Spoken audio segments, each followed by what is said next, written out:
Hello YouTube, Jay from J&T Custom Creations, and how you doing? I hope all is well with you. What we're going to do in part 3 is we're going to go over cam degree and timing of our 5.4 liter.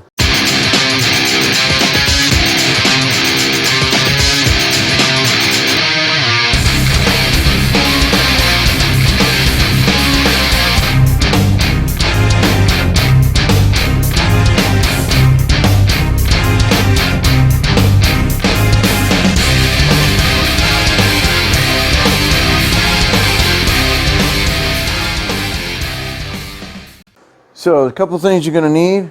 Okay, you're going to need your cam card. That's this. Okay, comes with your cam, whether it be comp cams, crane cams, Ford racing cams, they all come with a cam card. You're going to need that information. And we'll go over that in just a minute. You're going to need indicator gauges or indicator dial gauges. Okay, you're going to need socket wrenches. You're going to need a flat screwdriver, or in the Air Force, it's known as a common screwdriver. By the way, it's up to you. How you doing? I hope all is well with you, and you're doing well. Miss you. Wish you were here. You're going to need a degree wheel. So let's talk about the cam card itself. Cam card itself, it says here, I'll read the cam card. I wrote some of it down. But it says here that your duration is at 50 thousandths, measured from 50 thousandths. That's max lift, 50 thousandths before max lift, and 50 thousandths after max lift. Your lobe separation should be 109.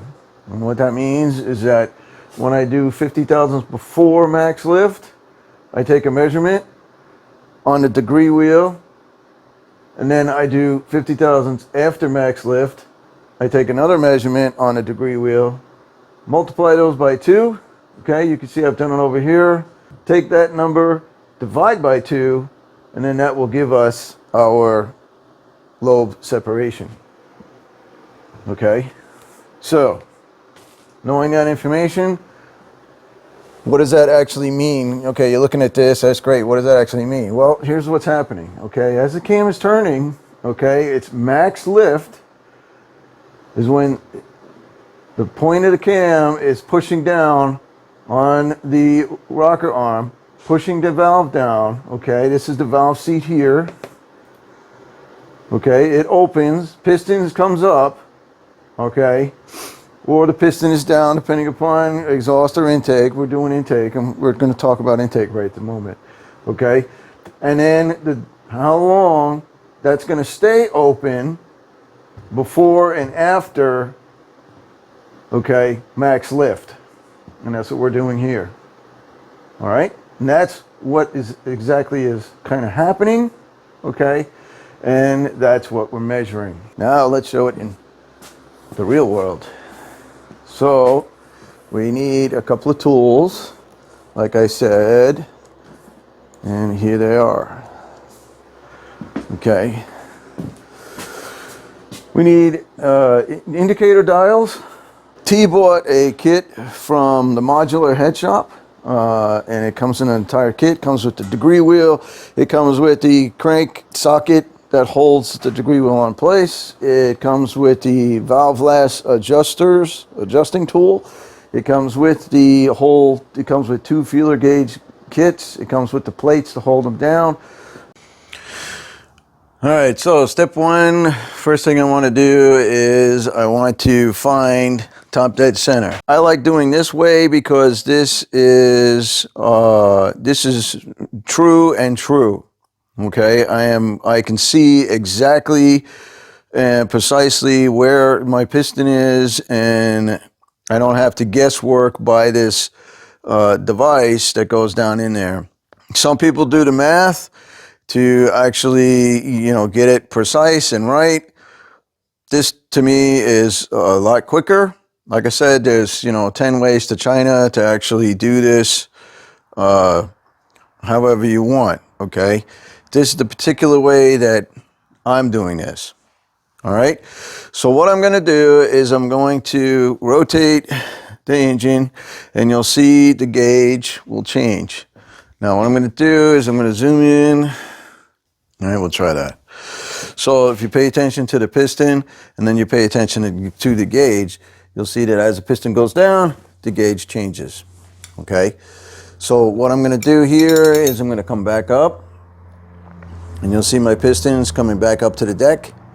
Okay, and now as it's coming to the deck, I'm lifting up, I'm rotating the crank very slowly so I can watch the gauge to see where that's going to stop before it goes back. Okay, so now I'm turning it clockwise, and you can see that it goes forward and then it comes back, because now the piston is starting to drop again. So I'm going very slowly, very slowly, very slowly, and my needle stops, and I hope my head's not in the way.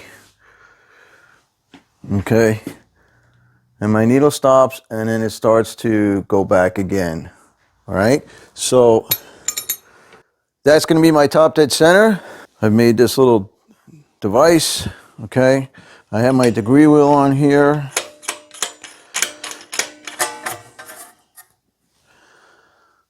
Okay, and I am at 0 degrees, top dead center on my degree wheel. Now I'm going to leave this where it is. This is my top dead center mark. I'm going to leave this here set up like this. I'm going to take my gauge off, and then I'm going to be able to slide my head on to the engine, okay, knowing that this is at a very top dead center. This is a Ford factory crank gear. It's one piece. This is for a Navigator. Okay, I've painted the dot white, and I also painted the 2 teeth, front and rear, orange. That'll go on like that. Now what I'm also going to do is, as we're turning this around, we're doing things, you may have to go back to top dead center, which means you would have to take the head off, and you would have to then readjust this, or you'd have to use your top dead center finder through the spark plug, and I didn't want to do that. So what I'm going to do, though, is I'm going to make a mark. I'm going to use red this time, but I'm going to make a mark. Hopefully my head's not in the way. So that right there is absolute top dead center that we have measured out with our gauges. All right, so this is 1, 2, 3, 4, 5, 6, 7, 8. So why are we doing 6 and not 1? Good question. Well, because there's 2 chains, okay? You have the inner chain goes to 5, 6, 7, and 8. Well, cylinder 1 works in conjunction with cylinder 6. Okay, so when this is a top dead center, this is a bottom dead center, vice versa. Okay, now what we're doing here, because we got to do the inside chain first, and that's why we're on 6. Okay, so let's zoom in now. Let me zoom in here. Okay, and what I'm going to do is I'm going to turn the crankshaft until because this is 5, this is 6. So we're going to turn the crankshaft until this lobe, okay, is at maximum lift. We turn it in clockwise, okay. Again, I do apologize for moving the camera, but you need to see this. All right, so now what I'm doing is I'm turning this. The gauge is now going to go to 0. And now, watch what it does. It falls off, and now it's going to go in the opposite direction, okay? Because the lobe on the camshaft, okay, is we went to max lift, which is at 0, and now we're going back. So now I'm going to turn the crank counterclockwise, see? And now I'm going past max lift in the other direction. All right. So what I've already done is I've already set max lift at 0. Okay, so you can see the feeler gauge right there, and you can see all the way down in there that it's sitting on top of the spring. All right. You also want to have this in line with the spring as straight as you can, so it'll read maximum lift correctly. All right, so we're at 0. So what I'm going to do is I'm going to go backwards first. So I go counterclockwise, and I'm going to go past 50, and I'm going to go to 100. Now, the reason why I do that is because I want to have all of the tension off of the chain. The chain tension is going this way. So this going in reverse, now this, okay, this is loose. All right, and this is tight. But once I start going forward, it's going to do this opposite, okay? And that's what you want. So you want to take all the slack out, but then when you go back, because it's measured clockwise, so you go back on your gauge, then you go back to 0, or I'm sorry, go back to 50, okay? But the reason why I go back 100 is because I want to take the slack out of the chain. We go back to 50. The degree wheel says 145. We mark that number down. Then we continue in a clockwise fashion. We hit our max lift, and then we go back to 50. And it says, then we read our degree wheel to get our second number, and we have 72. Add those two numbers together, 145 and 72. 217. Now we divide that by 2. 217 divided by 2 gives us 108.5. Our cam card says we want 109. I'm going to say this is good because of the play in our crankshaft,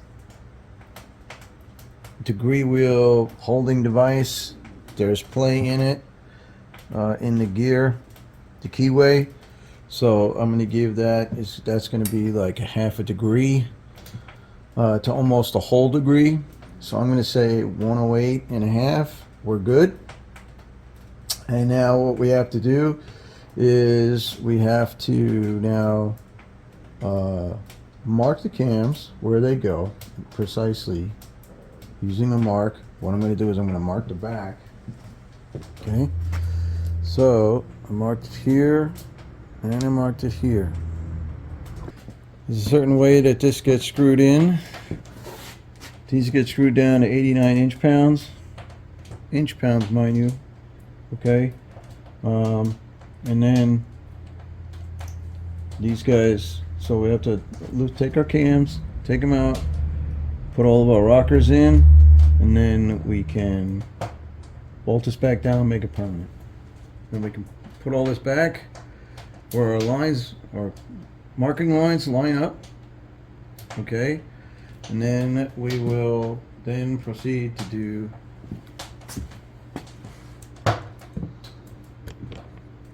the same exact setup over here.